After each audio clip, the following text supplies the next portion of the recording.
I'm Madeline, 32 years old, and I still can't believe what happened at my brother Marcus's birthday party last month. The penthouse I'd worked so hard for as a software engineer became the center of a family storm I never saw coming. I should have known something was off when I arrived and saw everyone's faces, that mixture of anticipation and judgment I've known since childhood. Marcus, at 35, has always been the golden child despite his perpetual unemployment. As I stepped into my parents' house clutching his expensive gift, I felt that familiar knot in my stomach tighten. Before I continue this story, I'd love to know where you're watching from. Drop your location in the comments, hit that like and subscribe button, and let's dive into this family drama that changed everything. Growing up in our middle-class neighborhood in Portland, the pattern was established early. Marcus was the firstborn, the son my parents Deborah and Harold had always wanted. I came along 3 years later, the daughter they never quite seemed to know what to do with. Our childhood home was comfortable enough, with its small backyard and cramped bedrooms, but the emotional landscape was far more uneven. Marcus could do no wrong in our parents' eyes, despite evidence to the contrary. When he broke the neighbor's window playing baseball indoors after being told not to, my father chuckled and called it boys being boys. When he brought home D's on his report card, my mother would sigh and say, "School just isn't set up for creative minds like his." Meanwhile, I discovered computers in 4th grade and found I had a natural talent for understanding how they worked. I'd stay after school to use the computer lab, fascinated by early programming. When I brought home straight A's, my mother would nod and say, "That's nice, dear," before turning her attention back to whatever crisis Marcus was experiencing. By high school, the contrast had only grown sharper. I joined a robotics club and won a regional competition with my team. My parents didn't attend. Marcus had a football game that day, though he spent most of it on the bench. When I came home with the trophy, my father glanced up from the TV and said, "Just don't get too wrapped up in that computer stuff. Boys don't like girls who are too smart." College applications came around, and I applied to 12 schools, receiving scholarships to 8 of them. I chose State University for their excellent computer science program. My parents contributed nothing to my education. "College is expensive, and we need to save for Marcus's future," my mother explained. So, I worked 3 jobs. Morning shifts at a coffee shop, weekend retail, and late nights doing data entry for a local business. Marcus, meanwhile, started at a private college with our parents footing the bill. He dropped out after the first semester, claiming the professors didn't understand his learning style. They nodded sympathetically and paid for his second attempt at a different school. He lasted slightly longer there, almost a full year, before deciding it wasn't the right environment. The third college followed the same pattern. I graduated with honors in computer science, with minors in mathematics and business. My parents attended my graduation but left early because Marcus had called saying he needed their help with a situation involving his landlord and overdue rent. My first job was entry-level at a small tech company, making barely enough to cover my student loans and a tiny studio apartment. I worked 60-hour weeks, taught myself additional programming languages at night, and contributed to open-source projects to build my portfolio. During those years, Marcus lived at home, cycling through jobs that never lasted more than a few months. Retail positions he quit because the manager had it out for me. Restaurant jobs that ended because the hours didn't work with my creative schedule. Office positions terminated because the corporate environment was stifling my potential. Each failure was met with understanding from our parents. "He just hasn't found his calling yet," my father would say. "He's too bright for these menial jobs," my mother would add, as she did his laundry and cooked his meals at age 28. I visited for holidays and occasional Sunday dinners, each time hearing about Marcus's latest venture that was sure to take off soon. The pattern was so predictable it would have been comical if it weren't so frustrating. When I was 26, I secured a position at Horizon Technologies, one of the leading software companies in Seattle.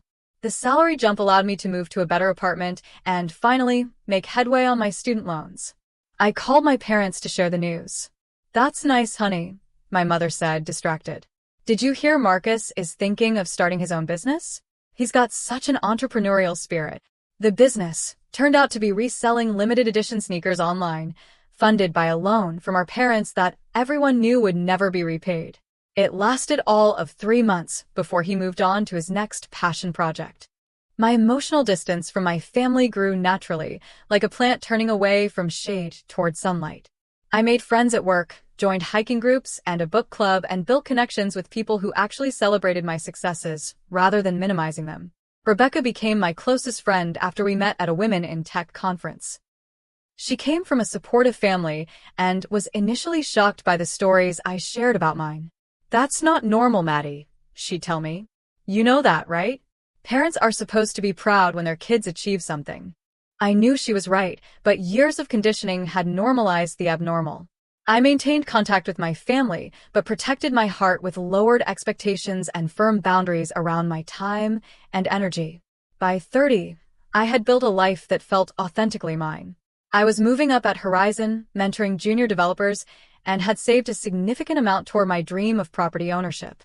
Marcus, at 33, was still living at home, between jobs as usual, still the center of my parents' world despite his consistent pattern of irresponsibility. Little did I know that my growing success would soon become the catalyst for the most painful family confrontation of my life. At 30, everything changed.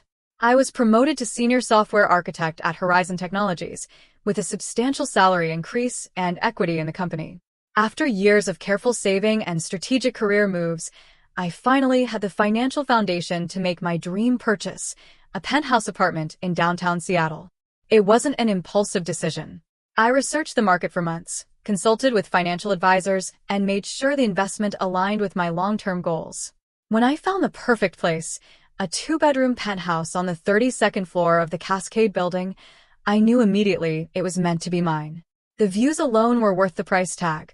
Floor-to-ceiling windows showcasing Elliott Bay, the Space Needle, and on clear days, the majestic outline of Mount Rainier.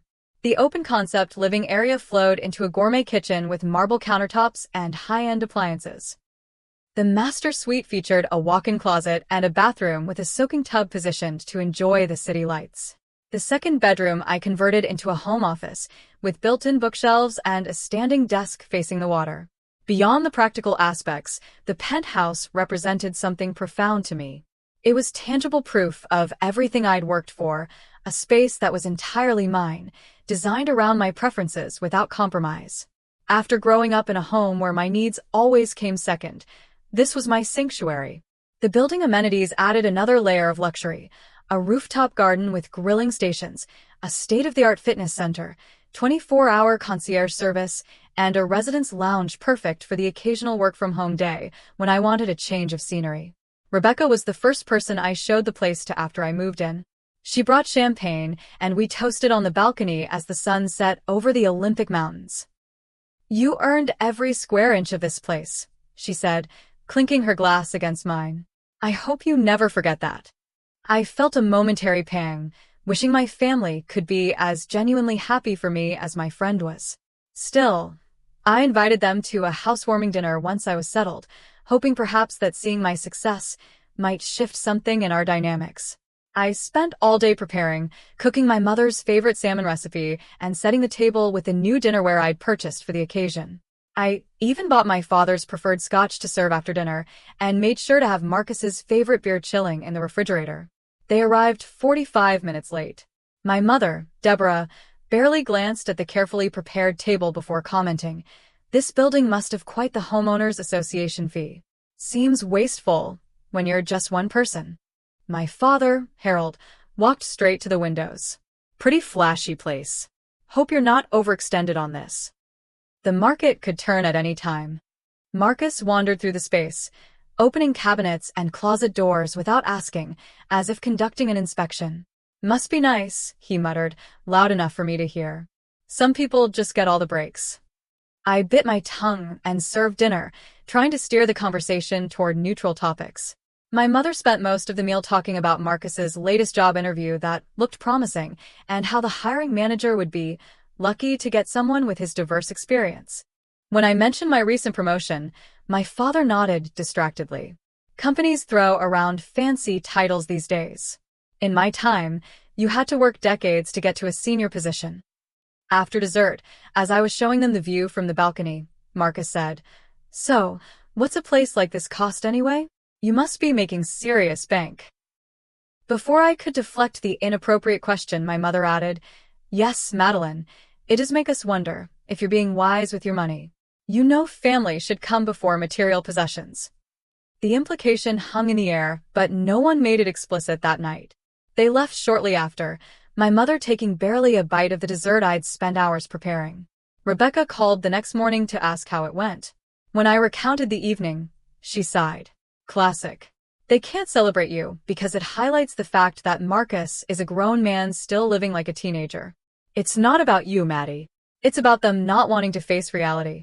The following Sunday dinner at my parents' house was even more uncomfortable.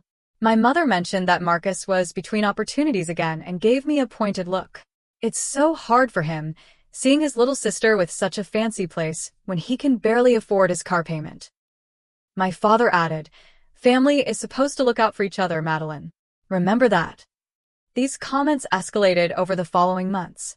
Each family gathering featured some new variation on the theme that my success was somehow an insult to Marcus, and that I owed it to the family to share my blessings. At Thanksgiving, my Aunt Judith asked in front of everyone, wouldn't you be lonely in that big penthouse all by yourself, Madeline? I'm sure Marcus would appreciate having a nice place to stay while he's figuring things out. At Christmas, my Uncle Thomas cornered me in the kitchen. You know, your brother really needs a break. A man needs his own space to feel respected. Have you thought about letting him stay with you for a while? You've got that spare room, after all. I deflected these suggestions as diplomatically as possible, but the pressure was building. Meanwhile, Marcus became increasingly entitled, making comments about checking out my view or testing that fancy shower whenever the penthouse was mentioned. The situation reached a breaking point when I hosted a small dinner party for colleagues and invited Rebecca. My parents called that afternoon asking if they could stop by to drop something off. Against my better judgment, I agreed. They arrived with Marcus in tow, clearly intending to stay. My mother immediately began critiquing my appetizer arrangement in front of my boss and coworkers, while Marcus helped himself to the wine I'd carefully selected for the evening. My sister likes to play hostess in her fancy apartment, he announced to Emma, one of my colleagues, but she forgets where she came from. I managed to get through the evening without causing a scene, but once everyone left, I confronted them. That was completely inappropriate. You can't just show up uninvited to an event I'm hosting for work. My mother looked wounded. We're family, Madeline. Family doesn't need invitations. Besides, Marcus added with a smirk, it's not like you don't have the space. I realized then that the boundary violations would continue unless I took a firm stand. I began declining Sunday dinners more frequently, citing work commitments. I stopped sharing details about my life during our phone calls. I created distance to protect my hard-earned peace. But the family tension was building toward a confrontation that would change everything, and Marcus's upcoming 35th birthday party would prove to be the breaking point none of us saw coming. 3 weeks before Marcus's birthday, he lost his job again. This time it was a position at his friend's father's insurance company, a job practically handed to him on a silver platter. He lasted all of 2 months before being let go for inconsistent performance and attendance issues, though my parents insisted it was because the manager was threatened by Marcus's natural leadership qualities. The day after he was fired, my mother called me. Madeline, your brother is going through a rough patch again, she began, her voice carrying that familiar note of expectation. I'm sorry to hear that, I replied, already knowing where this was heading. Well, he has that car payment coming up, and with his birthday next month, I was wondering if you could help out, just until he finds something new. You know how hard the job market is these days. I'd heard this exact speech so many times, I could have recited it with her. Against my better judgment, I sent Marcus $300 for his car payment, telling myself it was a one-time thing. 3 days later, my father called. Your brother's rent is due, and you know how these landlords can be. No compassion for a temporary setback. Could you spot him just this once? Another $1,200 transferred from my account to Marcus's. I told myself it was the last time, but the requests kept coming. Grocery money, utilities, a new suit for interviews. Each request framed as temporary, essential, and my familial duty. By the time Marcus's birthday approached, I'd given him nearly $3,000 in loans that we all knew would never be repaid. During a lunch break at work, I confided in my colleague Emma about the situation. It's like I'm being punished for being responsible, I told her as we sat in the company cafeteria. The more I achieve, the more they expect me to compensate for Marcus's failures. Emma, who came from a large family with healthy dynamics, shook her head. You need to set boundaries, Maddie. Clear, firm boundaries. Otherwise, this pattern will continue until you have nothing left to give. But they're family, I said, repeating the refrain that had been programmed into me since childhood. Family supports each other's growth, Emma replied. They don't sabotage it. What they're doing isn't love, it's enabling your brother and exploiting you. I knew she was right, but years of conditioning made the prospect of confrontation terrifying. Still, I resolved to begin setting limits after Marcus's birthday had passed. No need to create drama during a family celebration, I reasoned. The weekend before the party, I went shopping for Marcus's gift. Despite my frustration, some part of me still hoped that a thoughtful present might somehow bridge the growing chasm between us. I selected an expensive watch, far more than I should have spent given the recent loans, but I wanted to make a gesture that couldn't be criticized. That evening, my phone buzzed continuously with messages from various family members. From my mother, don't forget Marcus's favorite chocolate cake. And wear something nice, your Aunt Judith is coming from Portland. From my father, make sure you're on time for once. This is important to your mother. From my cousin Stephanie, looking forward to seeing you at the party. We need to catch up. From my Uncle Thomas, will be good to see the whole family together. We miss you at Sunday dinners. The subtext was clear, attendance was mandatory, and my absence had been noted and discussed. The family system was exerting its pull, trying to bring the wayward member back into the fold. The morning of the party, I woke with a knot of anxiety in my stomach. I spent extra time getting ready, choosing a conservative blue dress that wouldn't invite comments about showing off or dressing fancy. I styled my hair in a simple way, applied minimal makeup, and deliberately left most of my jewelry at home. These calculations, this careful curation of my appearance to minimize criticism, spoke volumes about the unhealthy dynamics I was navigating. As I wrapped Marcus's gift in silver paper, I rehearsed neutral responses to the inevitable questions about my job, my penthouse, my love life. The drive to my parents' suburban home took 40 minutes. With each mile, I felt myself regressing, the confident professional replaced by the perpetual second-best child seeking approval that never came. I parked between my uncle's SUV and my cousin's sedan, taking a moment to center myself before heading inside. The house was already full when I arrived. Aunts, uncles, cousins, and my parents' friends all gathered to celebrate Marcus. Balloons decorated the living room, and a happy 35th birthday banner hung across the dining room entrance. My mother intercepted me at the door. Finally, you're here, she said, though I was precisely on time. Put your gift on the table with the others. Marcus is in the backyard with your father and Uncle Thomas.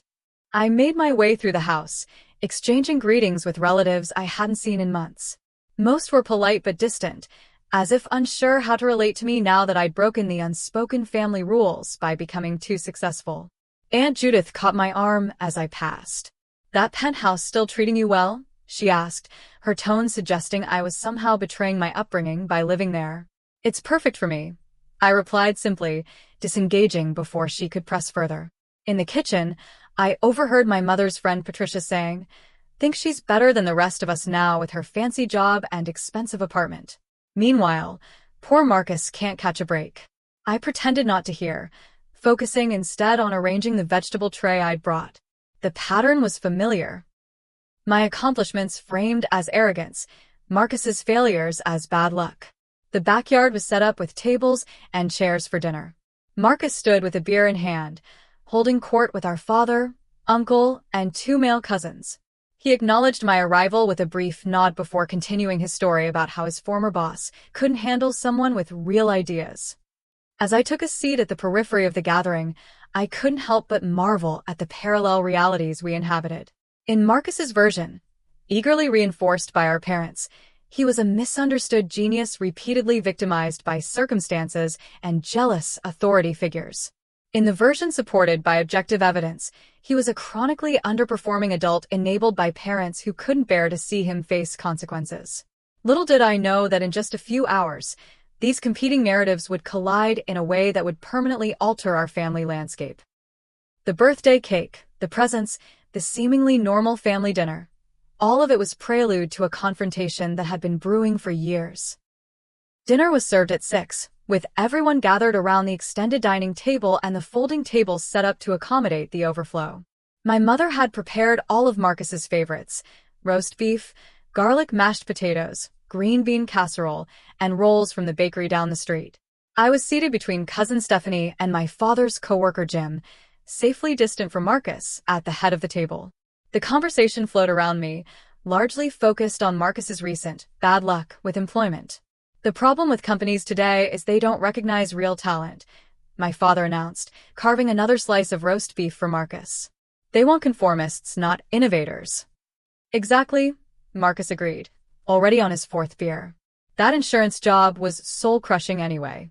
I've got bigger plans." "What sort of plans?"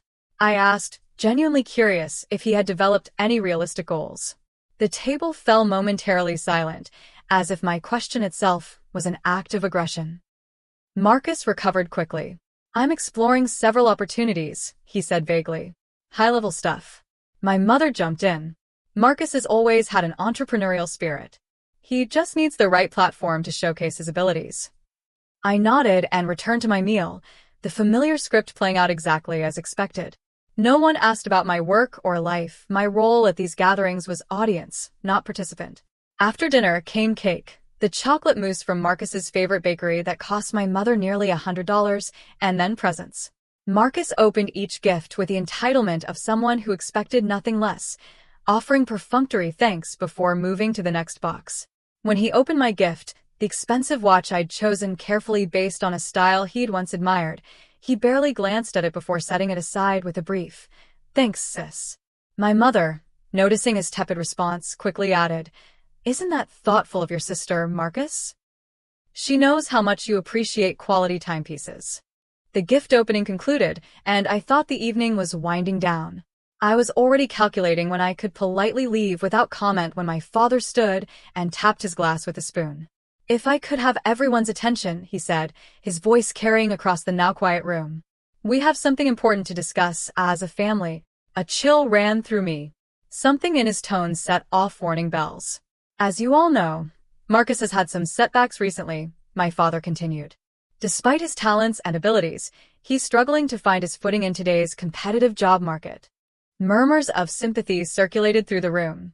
At 35, a man needs his own space, his own domain where he can regroup and plan his next moves, my father went on. "Unfortunately, with the current housing costs and Marcus's temporary financial situation, that's been difficult." My stomach tightened as I began to see where this was heading. My mother stood up beside my father. "Family means supporting each other through difficult times," she said, her eyes finding mine across the room. "Those who have been blessed with abundance have a special responsibility to share with those in need, especially family." The room had become uncomfortably quiet, all eyes now shifting between my parents and me. Uncle Thomas cleared his throat. "Madeline, we've all been talking, and we think there's an obvious solution here." His tone was reasonable, as if proposing a simple business transaction. "You've got that big penthouse all to yourself, with a spare bedroom you use as an office. Marcus needs a place to stay while he gets back on his feet." I blinked, stunned by the directness of the proposition despite having sensed it coming. "You want me to let Marcus move into my penthouse?" "It makes perfect sense," Aunt Judith chimed in. "You're rarely home with your work schedule, and Marcus needs a prestigious address for job applications.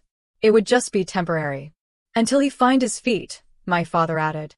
Marcus sat back in his chair, a slight smile playing at the corners of his mouth. He'd known about this ambush all along. "I've put a lot of thought into this," he said, as if he'd been the one to come up with the idea. "It's the perfect solution. I'd take good care of the place, and you'd barely notice me there." I took a deep breath, trying to process what was happening. "My penthouse is my home," I said carefully. "I worked very hard for it. It's not an extra property I have lying around. It's where I live." "You can still live there," my mother said dismissively. "You'd just be sharing it with your brother, who needs help. That's what family does." "Besides," my father added, "it's not like you had to struggle the way Marcus has. Everything's always come easily to you." The injustice of that statement momentarily robbed me of speech. I had worked multiple jobs through college while my parents paid Marcus's tuition at 3 different schools. I had saved for years while living in tiny apartments to afford the down payment on my home. Nothing had been handed to me, quite the opposite. "I'm sorry," I said, finding my voice. "But that's not going to work for me. My home is my private space, and I need it to remain that way." The room temperature seemed to drop 10 degrees. "So you're refusing to help your brother?" my mother asked, her voice rising. "After everything we've done for you?" "I've helped Marcus repeatedly," I replied, fighting to keep my tone even. "I've given him thousands of dollars just in the last month. But moving him into my home is a boundary I'm not willing to cross." "Boundaries," my father scoffed. "This isn't therapy, Madeline. This is family. There are no boundaries in family." "There should be," I countered. "Healthy relationships require respect for each other's space and choices." Uncle Thomas leaned forward. "Listen, Madeline. No one's asking you to give up your penthouse. Just to share it until Marcus gets on his feet. 6 months, tops." "We all know it would never be 6 months," I said, the words escaping before I could filter them. "And it's not just about time. It's about respect for the choices I've made and the life I've built." Marcus's face darkened. "So, your fancy apartment is more important than helping your own brother? Nice to know where your priorities lie, sis." "My priority is maintaining the home I worked for years to afford," I replied. "I'm happy to help you in other ways, Marcus, but not by giving up my personal space." "You're being selfish and unreasonable," my mother snapped. "After everything we've done for you, this is how you repay us? By refusing to help your brother when he needs it most." The gaslighting was so blatant it would have been comical in any other context. What exactly had they done for me, beyond providing basic necessities in childhood? Every step of my adult life had been navigated without their support, financial or otherwise. "I'm sorry you feel that way," I said, rising from my seat. "But my answer is no. Marcus is welcome to stay here with you, as he has been. Or I can help him find an apartment within his budget. But he will not be moving into my home." What happened next occurred so quickly I barely had time to react. My mother crossed the room in 3 quick strides and slapped me hard across the face, the crack of it echoing in the sudden silence. "Ungrateful, selfish girl," she hissed, her face contorted with rage. "After everything we've done for you." I stood frozen, my cheek burning, as I looked around the room. No one moved to intervene. No one spoke in my defense. Some looked away uncomfortably, but others, including my father and Marcus, wore expressions suggesting they believed I deserved it. In that crystallizing moment, I saw my family with perfect clarity for perhaps the first time. This wasn't love. It wasn't even family in any meaningful sense of the word. It was a system of control and exploitation that I had participated in for far too long. Without another word, I picked up my purse and walked out, closing the door quietly behind me. The drive home passed in a blur. My cheek still stung from my mother's slap, but the physical pain paled in comparison to the emotional impact of what had just occurred. I had been publicly humiliated, assaulted, and abandoned by every family member present, all because I refused to surrender my home to a 35-year-old man who had never taken responsibility for himself. As I pulled into my building's garage, the tears I'd been holding back finally broke free. I sat in my car, sobbing uncontrollably, grateful for the privacy of the underground parking level. The security guard, Carl, noticed me as he made his rounds and approached with concern. "Ms. Williams? Are you all right?" he asked, keeping a respectful distance. I quickly wiped my eyes. "I'm fine, care." "Just a difficult family situation. Thank you for checking." "No problem. Let me know if you need anything," he replied kindly before continuing his patrol. Inside my penthouse, my sanctuary that my family had tried to claim, I collapsed on the sofa, the beautiful nighttime view of Seattle a stark contrast to the ugliness I'd just experienced. I called Rebecca, needing to process what had happened with someone who actually cared about my well-being. "Maddie? What's wrong?" she answered, immediately picking up on the distress in my voice. "They ambushed me," I managed, before breaking down again. Between sobs, I recounted the evening's events, culminating in my mother's slap and the family's silent complicity. "Oh my God, Maddie," Rebecca gasped. "That's assault." Your own mother hit you in front of everyone? And nobody did anything? Nobody, I confirmed. They all just watched. I think some of them were glad she did it. That's beyond dysfunctional, Rebecca said firmly. That's abusive. You know that, right? What they did, what they've been doing, is abusive. Hearing the words spoken aloud was both shocking and clarifying. Abuse.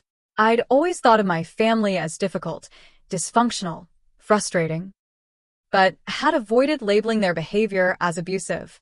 Yet what else could you call a mother slapping her adult daughter for refusing to give up her home? I don't know what to do now, I admitted. Do I just never speak to them again? You don't have to make any permanent decisions tonight, Rebecca said gently. Right now, focus on taking care of yourself. Tomorrow we can talk about next steps. Do you want me to come over? No, it's late. I'll be okay. I just needed to tell someone who wouldn't think I deserved it.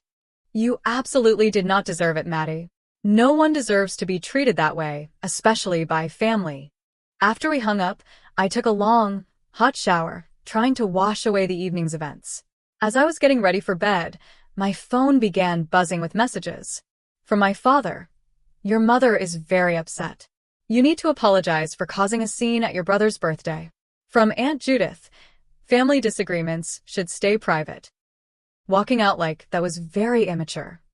From Uncle Thomas. You've broken your mother's heart with your selfishness. Family has to come first. From Marcus. Way to make my birthday all about you. Typical. The gaslighting was so extreme it was almost laughable. I had been ambushed, publicly pressured, and physically assaulted, yet somehow I was the villain for walking away. I silenced my phone and tried to sleep, though rest proved elusive. The next morning, I called in sick to work for the first time in 3 years. My boss, understanding that I never took time off without good reason, told me to take care of myself and keep her updated. I spent the day alternating between periods of cathartic crying and moments of startling clarity about my family dynamics. By afternoon, the messages had escalated. From my mother.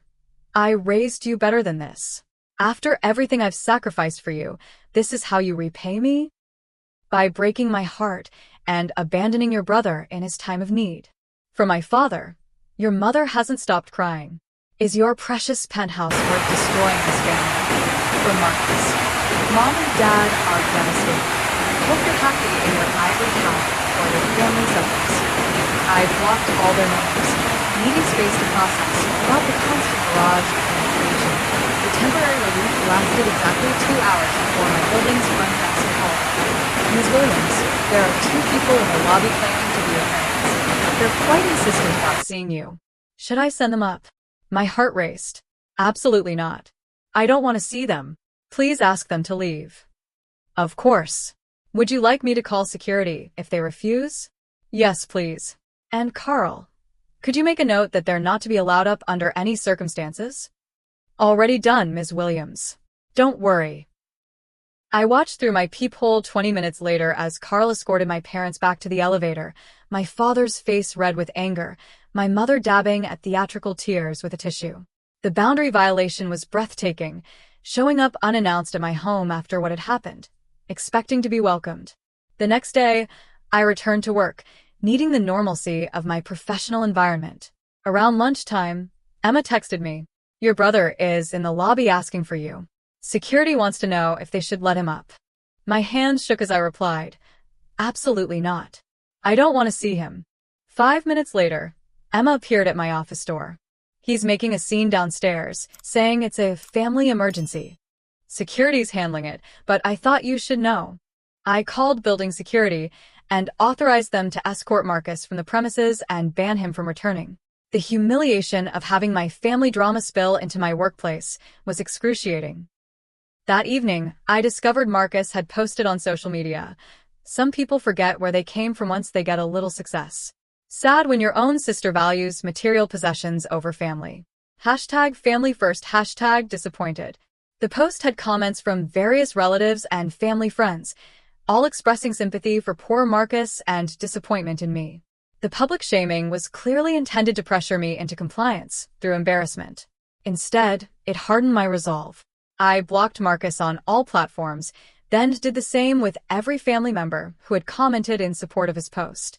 The relief was immediate like closing windows during a storm. The next escalation came in the form of a certified letter from a law firm I'd never heard of, claiming I had made legally binding verbal commitments to provide housing for Marcus. The letter demanded I honor these commitments immediately, or face legal action. I almost laughed out loud at the absurdity. I had made no such commitments, verbal or otherwise. Still, the implied threat was clear: submit to family demands or face continued harassment. It was time to take more decisive action to protect myself. My family had shown they would not respect my boundaries voluntarily. I would need to enforce them with whatever means necessary. The morning after receiving the ridiculous legal threat, I called Dr. Mitchell, a therapist I'd seen briefly a few years earlier for work-related stress. She fit me in that afternoon, and I arrived at her comfortable office clutching the threatening letter like evidence at a trial. "I'm not sure if you remember me," I began. "Of course I do, Madeline," she replied warmly. "What brings you back after all this time?" I handed her the letter and gave her a condensed version of recent events, from the increasing pressure about my penthouse to the birthday party ambush and its aftermath. Dr. Mitchell read the letter carefully, her expression growing more concerned. When she looked up, her eyes were compassionate but direct. "This is textbook emotional abuse and manipulation," she said without hesitation. "The physical assault, and yes, your mother slapping you is assault, takes it to another level entirely." "I keep thinking I must be overreacting," I admitted. "They're my family. Shouldn't I be more understanding of their concerns?" "What you're experiencing is the result of lifelong conditioning," Dr. Mitchell explained. "You've been programmed to put your family's wants, particularly your brother's, above your own legitimate needs. That's not normal or healthy family behavior." Over the next hour, we dissected patterns I'd normalized for decades: the golden child/scapegoat dynamic between Marcus and me, the parentification that made me responsible for my brother's well-being, the emotional manipulation tactics my parents employed. "What you're describing isn't just dysfunctional, it's a textbook case of narcissistic family system," Dr. Mitchell explained. "Your brother as the golden child, you as the scapegoat who can never do enough, your parents as the enforcers of this unhealthy dynamic." Something clicked into place, hearing her professional assessment. This wasn't just my perception or oversensitivity. These were recognized patterns of dysfunction that had names and treatment approaches. "So, what do I do now?" I asked. "First, recognize that you cannot change them," she said firmly. "Your parents and brother have benefited from this dynamic for decades. They have no motivation to change it. And second, protect yourself. Set clear boundaries and enforce them consistently. Consider a period of no contact to give yourself space to heal and gain perspective." As I left her office, I felt lighter than I had in days. The validation from a professional that I wasn't crazy or selfish was profoundly healing. That evening, I began researching family dynamics and narcissistic family systems. The literature described my experience with such accuracy it was unsettling, like reading a case study about my own life. I found online support groups for adult children of narcissistic parents and spent hours reading stories disturbingly similar to mine. The next day, I contacted a security consultant recommended by my company and had additional measures installed at my penthouse: a doorbell camera, enhanced locks, and a security protocol with my building's front desk. I wasn't taking any chances after Marcus's attempt to enter my workplace. I also consulted Jessica, a lawyer friend, about the threatening letter. "This is laughable," she said after reviewing it. "There's no legal basis whatsoever. It's a scare tactic, nothing more." "Should I respond?" I asked. "Actually, yes," Jessica said. "I'll draft a cease and desist letter, making it clear that any further harassment, legal threats, showing up at your home or workplace, public defamation on social media, will result in you pursuing legal remedies, including a restraining order, if necessary." The formal response felt empowering. I was no longer simply reacting to their attacks, but taking proactive steps to protect myself. A few days later, I received a text from my cousin Stephanie. "Can we talk? Not everyone in the family agrees with what happened." We met at a coffee shop far from my apartment and workplace. Stephanie had always been somewhat of an outsider in the family herself, the artistic one who chose theater over the business career her parents had planned for her. "What happened at the party was wrong," she said immediately.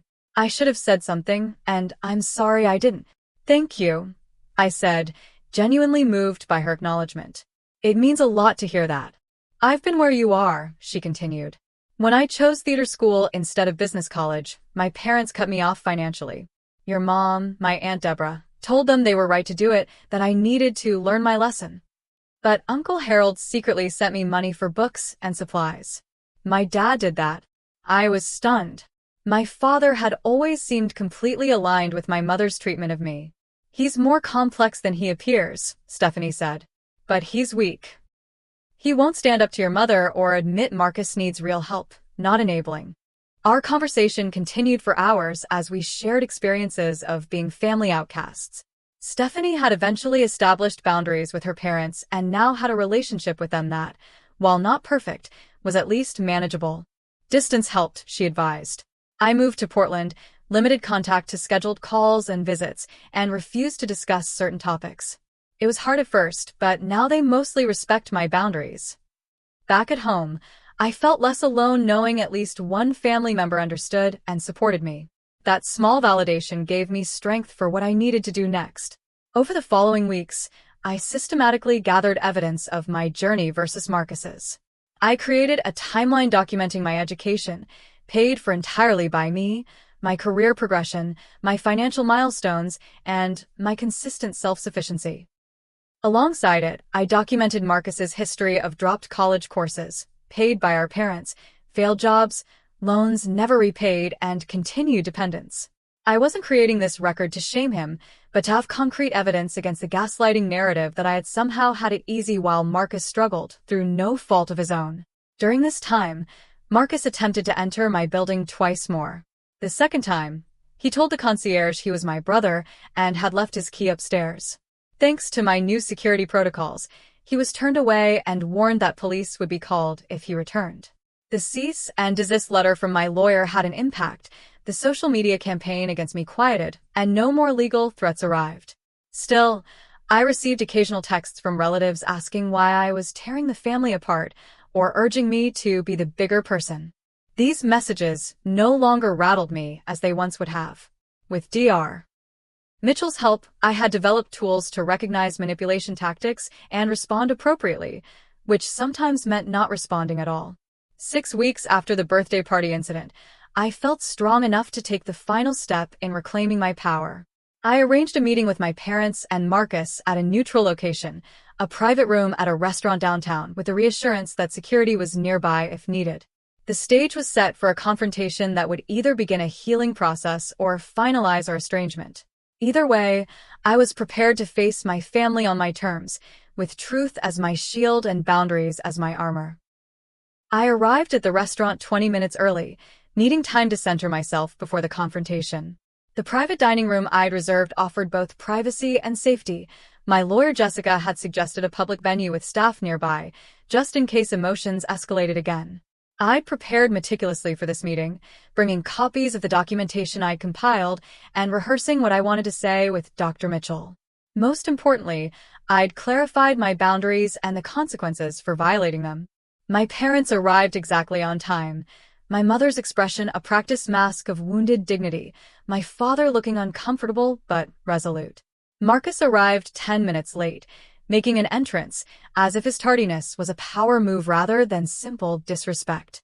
"Thank you for coming," I began, once a server had brought water and left us alone. "I wanted to meet in person to clarify some things about our relationship going forward." "Going forward?" my mother interrupted. "Perhaps you should start with an apology for walking out on your brother's birthday and ignoring our calls for weeks." I took a deep breath, refusing to be derailed. What happened at Marcus's birthday party was unacceptable. You ambushed me with unreasonable demands, and when I refused, you physically assaulted me, Mom. No one intervened or checked if I was okay afterward. "It was just a slap," Marcus said dismissively. "Don't be so dramatic. If a stranger had slapped me, it would be assault. Being family doesn't make it acceptable," I replied calmly. "But today isn't about rehashing what happened. It's about establishing clear boundaries for the future." I opened my folder and placed 3 copies of a document on the table. This is a timeline I've created documenting my journey from college to present day. It includes every job I worked to pay for my education, every apartment I lived in while saving for my home, every promotion I earned through hard work and additional skill development on my own time. My father glanced at the document, while my mother pushed it away without looking. Alongside my journey, I've documented Marcus's path, the 3 colleges our parents paid for, the numerous jobs left or lost, the repeated financial support provided with no expectation of repayment or responsibility. "This is ridiculous," Marcus snapped. "You're just trying to make yourself look good and me look bad." "No, I'm establishing facts to counter the narrative that I've somehow had it easy while you've struggled, through no fault of your own. That narrative has been used to justify increasingly unreasonable demands, culminating in the expectation that I should give up my home to accommodate you." My mother's face had flushed with anger. "We never ask you to give up your home. Just to share it temporarily. A distinction without a difference," I replied. "My home is my private space, earned through years of hard work and sacrifice. No one has the right to demand access to it, family or otherwise." "So, what is this meeting about?" my father asked, speaking for the first time. "Just to show us how much better you think you are?" No.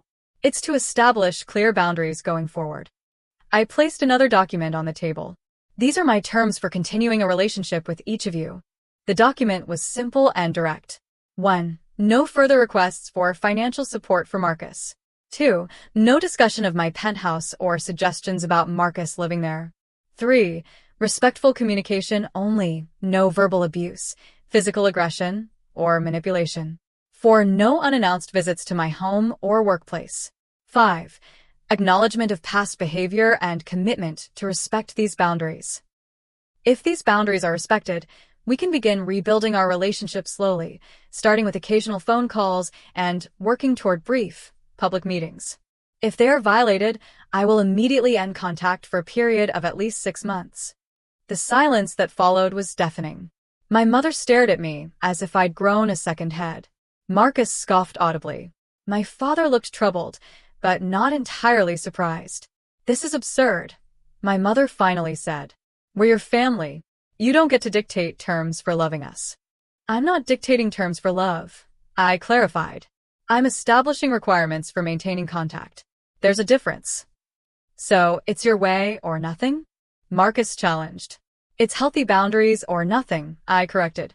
"I'm not asking for anything unreasonable, just basic respect and acknowledgement of my autonomy." "And if we refuse to sign this contract," my mother asked, her voice dripping with disdain. "Then we have no relationship until you're ready to respect these boundaries," I said simply. "The choice is yours." What followed was exactly what Dr. Mitchell had prepared me for, a tantrum of epic proportions. My mother cried, my father appealed to family loyalty, and Marcus alternated between sullen silence and outbursts about my superiority complex. When emotional manipulation failed to move me, my mother switched tactics. "If you do this, if you cut us off, don't expect to ever be welcomed back," she threatened. "You'll regret throwing away your family over your selfish pride." It was the moment of truth, the ultimatum I'd anticipated. In the past, such a threat would have immediately brought me back in line, terrified of losing the only family I had, however dysfunctional. But something had fundamentally shifted in me. I realized with perfect clarity that what I was being offered wasn't really family at all. It was a system of control masked as kinship, a bargain where love was conditional on compliance. "I hope it doesn't come to that," I said, gathering my documents and standing up. "But I deserve to be treated with respect, and I won't accept less, even from family, especially from family. The ball is in your court now." I walked out of that restaurant with my head high, uncertain if I would ever speak to my parents or brother again, but absolutely certain I had done the right thing for myself. The following weeks were difficult, but clarifying. My parents didn't contact me, clearly expecting me to break first and come crawling back as I always had before. Marcus resumed his social media campaign briefly before his attention was diverted by some new grievance. I channeled my energy into building stronger connections with people who genuinely cared about my well-being. Rebecca and Emma became even closer friends, and I expanded my circle through a book club and a hiking group. I reconnected with Stephanie, who provided occasional updates on family matters without pressure or judgment.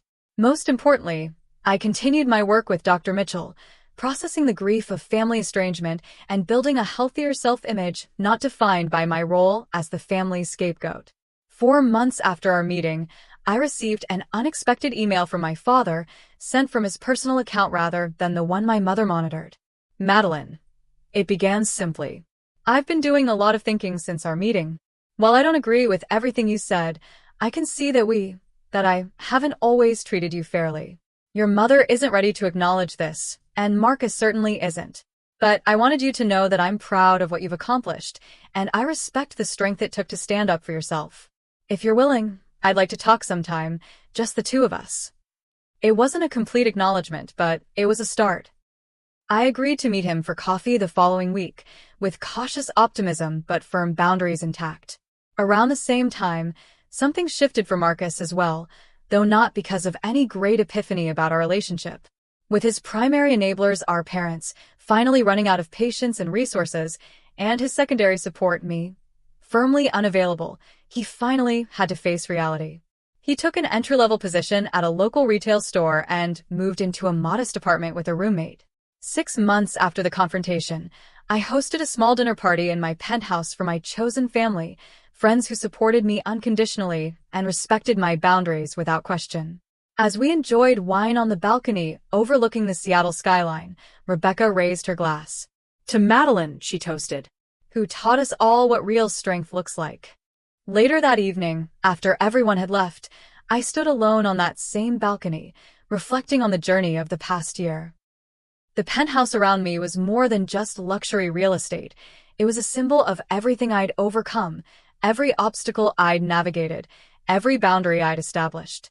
My relationship with my parents remained complicated. My father and I were rebuilding slowly, on new and healthier terms.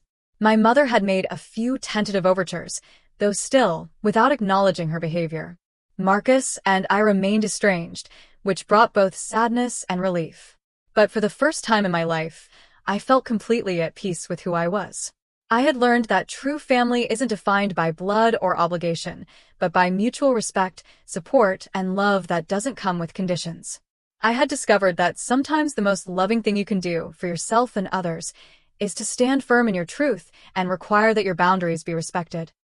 As I watched the city lights twinkle below, I realized that the most valuable property I owned wasn't this beautiful penthouse, but the sense of self-worth I'd fought so hard to reclaim. Have you ever had to set difficult boundaries with family members? How did you handle the situation, and what did you learn from the experience? I'd love to hear your stories in the comments below. If this story resonated with you, please give it a like and subscribe to hear more stories like this one. And if you know someone who might need to hear this message about setting healthy boundaries, please share this video with them. Thank you for listening to my journey, and remember that you deserve respect and love without conditions.